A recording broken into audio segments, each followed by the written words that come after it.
Hello students, welcome to YouTube channel. क्या आप जानते हैं पौधे जादू कर सकते हैं? अगर नहीं तो आज की इस वीडियो को एंड तक जरूर देखिएगा, क्योंकि अगले 5 मिनट के अंदर हम पढ़ने वाले हैं पौधों के अंदर होने वाला सबसे बड़ा जादू। सो स्टार्ट करते हैं आज की इस वीडियो को, जिसका नाम है फोटोसिंथेसिस। जो पौधे होते हैं इनको हम बायोलॉजी की जबान में, बायोलॉजी की लैंग्वेज में हम इनको ऑटोट्रॉफ्स का नाम देते हैं। ऑटोट्रॉफ वो ऑर्गेनिज्म होते हैं जो अपना खाना खुद बनाते हैं। याद रखिएगा, जो ऑर्गेनिज्म अपना खाना खुद बनाते हैं उनको हम ऑटोट्रॉफ्स का नाम देते हैं। हम अपना खाना खुद नहीं बनाते। लेकिन सर फिर हम जो किचन में बनाते हैं वो क्या होता है? नहीं भाई, उसको कुकिंग बोलते हैं। कुकिंग का मतलब होता है खाना पकाना, लेकिन पौधे जो खाना बना रहे होते हैं उसका प्रोसेस अलग होता है। आज हम उसको समझने वाले हैं। तो जो पौधे होते हैं वो क्या करते हैं, एक प्रोसेस करते हैं जिसको बोलते हैं फोटोसिंथेसिस। तो पहले समझते हैं भाई ये फोटोसिंथेसिस क्या होता है।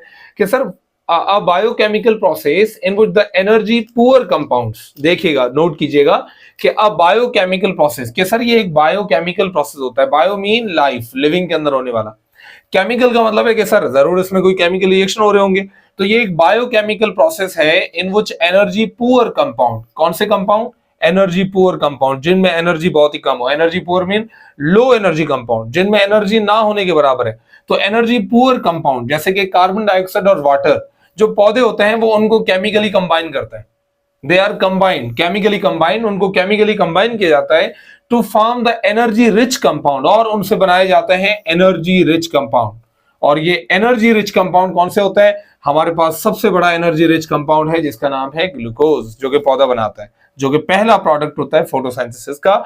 और वो ग्लूकोज को बनाने के लिए इस्तेमाल क्या करते हैं? बहुत सी सिंपल सी चीज, बहुत ही सिंपल सी चीज। कौन सी? नेचर के अंदर available the ultimate source of energy, that is sunlight. पौधे सनलाइट को इस्तेमाल करके अपना खाना बनाते हैं, और वो जो खाना है उसका नाम ग्लूकोज है। और उस प्रोसेस का हम नाम रखते हैं sir, it is called photosynthesis. तो फोटोसिंथेसिस आज की इस वीडियो के बाद आपको हमेशा के लिए याद हो जाएगा कि सर ये किस्म का बायोकेमिकल प्रोसेस है जिसके अंदर पौधे energy poor compound, carbon dioxide और वाटर को मिलाते हैं और उससे बनाते हैं ग्लूकोज, जो कि एनर्जी रिच मॉलिक्यूल है। एनर्जी रिच मॉलिक्यूल इसलिए हम इसको कह रहे हैं कि सर अगर आप ग्लूकोज को तोड़ेंगे तो एक large amount of energy in the form of ATP पैदा होगा। इसीलिए हम इसको बोलते हैं एनर्जी रिच कंपाउंड। और एनर्जी रिच कंपाउंड बनाया जाता है, इस प्रोसेस को फोटोसिंथेसिस बोलते हैं। वैसे द वर्ड फोटोसिंथेसिस ये दो टर्म्स पे मुश्तमिल है, दो वर्ड्स पे मुश्तमिल है। The word is photo, that mean light, and synthesis का मतलब होता है बनाना, टू पुट टुगेदर, इसको साथ मिलाना, इकट्ठा करना, जमा करना, आप उसको फोटोसिंथेसिस बोलते हैं। अगर हम फोटोसिंथेसिस की बात करें तो एक पौधा है, फोटोसिंथेसिस करने के लिए जो पौधे को चीजें चाहिए वो चार है। पहली चीज चाहिए उसको कार्बन डाइऑक्साइड, जो उसको मिलती है हवा से। पौधे कहां से लेते हैं? अपने पत्तों के अंदर पाए जाने वाले छोटे छोटे माइक्रोस्कोपिक पोर से, जिन पोर्स को बोलते हैं sir they are called stromata. पौधों के पास छोटे छोटे माइक्रोस्कोपिक पोर होता है उनके पत्तों के अंदर, जिनको स्ट्रोमेटा बोलते हैं। तो स्ट्रोमेटा की मदद से जो पौधा होता है वो क्या करता है? लगातार कार्बन डाइऑक्साइड को ले रहा होता है। सेम टाइम पे पौधे को एक और चीज भी चाहिए जो कि वो जमीन से ले रहा होता है, दैट इज वाटर। जो पौधा है वो जमीन से पानी को ले रहा होता है अपनी जड़ों की मदद से। तो नीचे से पानी आ रहा है, ऊपर से कार्बन डाइऑक्साइड आ रहा है, और पौधे की ये जो ग्रीन कलर वाले पार्ट आपको दिखाई दे रहे हैं, क्या बोलते हैं इनको? पत्ते बोलते हैं भाई। ये जो पत्ते हैं इनके अंदर ये ग्रीन कलर के होता है, ये बड़ा इंपॉर्टेंट सवाल है। तो यहाँ पे जो पत्ते हैं वो ग्रीन कलर के हैं, और इस ग्रीन कलर का बहुत बड़ा इंपॉर्टेंट रोल होता है फोटोसिंथेसिस में। इस ग्रीन कलर को देने वाला एक केमिकल है जिसका नाम है chlorophyll, that is called chlorophyll.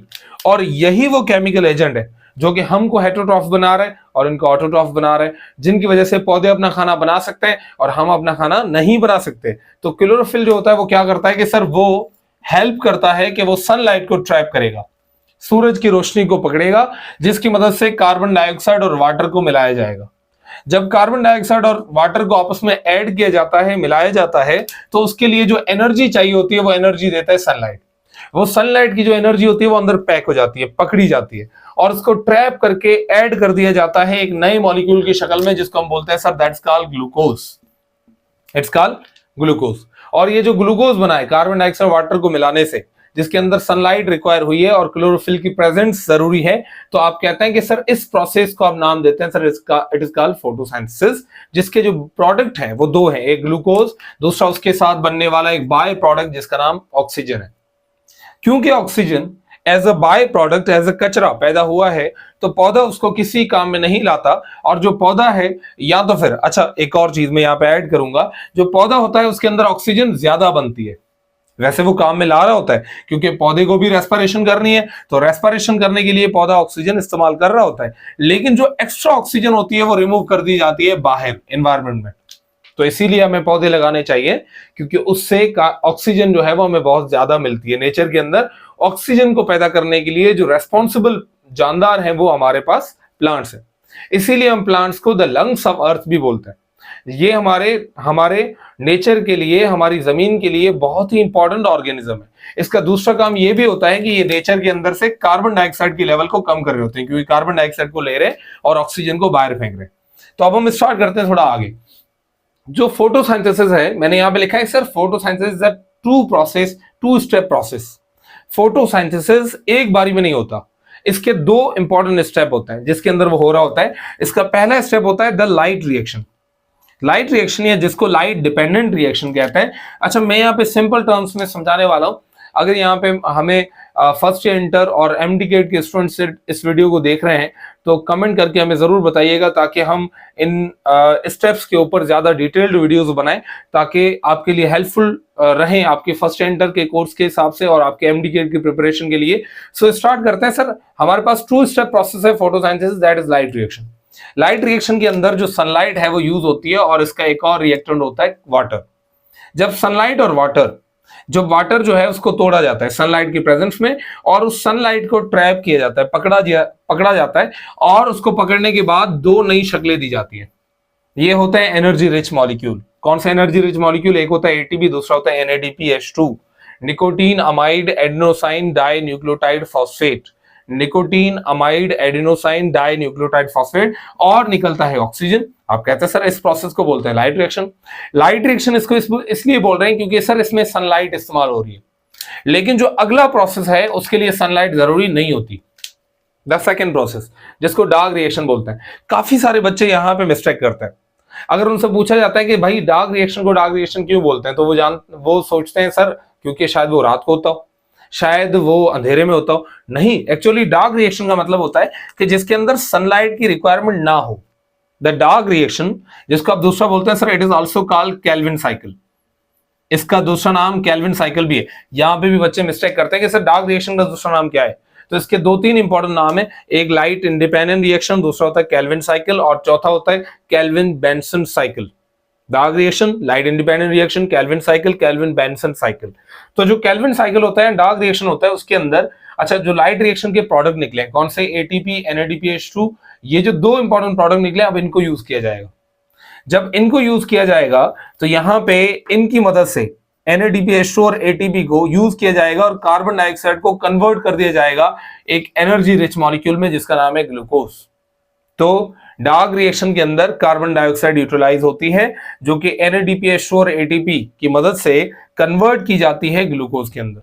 तो आप कहेंगे कि सर फोटोसिंथेसिस वो जादू होता है जिसके अंदर पौधे ऐसी चीजों से खाना बनाते हैं जो खाना नहीं है। कौन सी चीजों से? कार्बन डाइऑक्साइड और वाटर से, उनको मिला के वो बनाते हैं ग्लूकोज, और हमें एक तोहफा देते हैं जिसका नाम ऑक्सीजन है। जो ऑक्सीजन है वो as a by product release होती है, और ये जो पूरा मैकेनिज्म हो रहा है इसको आप फोटोसिंथेसिस कहते हैं। की पॉइंट्स जो आपको ध्यान में रखनी है, जो कि आपको याद रखनी है कि सर फोटोसिंथेसिस के लिए पौधों को चार चीजें रिक्वायर्ड होती है। पहली कार्बन डाइऑक्साइड, दूसरी वाटर, तीसरी क्लोरोफिल, और चौथी चाहिए होती है सनलाइट। तो होपफुली आज का लेक्चर आपके लिए बहुत ज्यादा इंपॉर्टेंट